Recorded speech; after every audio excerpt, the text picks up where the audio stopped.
just in general sleeplessness. They're not getting enough good sleep at night. Is there a general cause for that? No, there's several different causes, but let's talk about one of the most common ones, which relate to snoring and sleep apnea. Okay. Snoring is a real big problem. Yeah, can ruin a marriage. Exactly.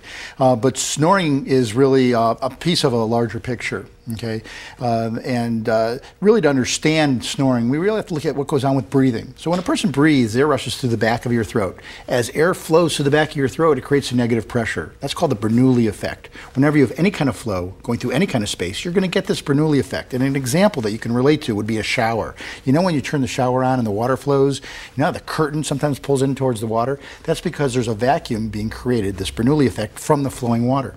One of the principles of the Bernoulli effect is if you have the same amount of flow going through a smaller space, you get a stronger vacuum. Same amount of flow through a larger space, there's less of a vacuum. That's why if you push the curtain further away from the water, it stops pulling in. Those same principles apply in your throat.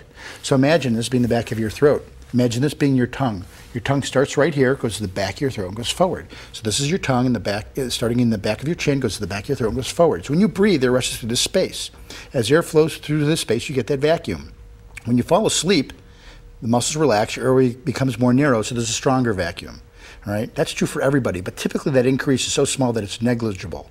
But in some people, the airway becomes more narrow, and there's a stronger vacuum. At a certain point, that vacuum's strong enough that it pulls in the tissue, making it vibrate, and that vibration is snoring.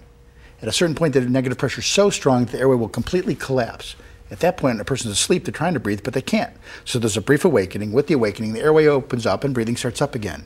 And that's obstructive sleep apnea. That brief awakening lasts 2 or 3 seconds. The person's not even really conscious of it. Yeah, they don't know. They have no idea. Right. They go right back to sleep, the muscles relax, and the whole cycle starts over again. So that happens repetitively through the night, resulting in someone getting non-restorative sleep, and they're going to be sleepy and fatigued the next day. Yeah, they've been in bed 8 hours, but maybe they've only slept, what, 4?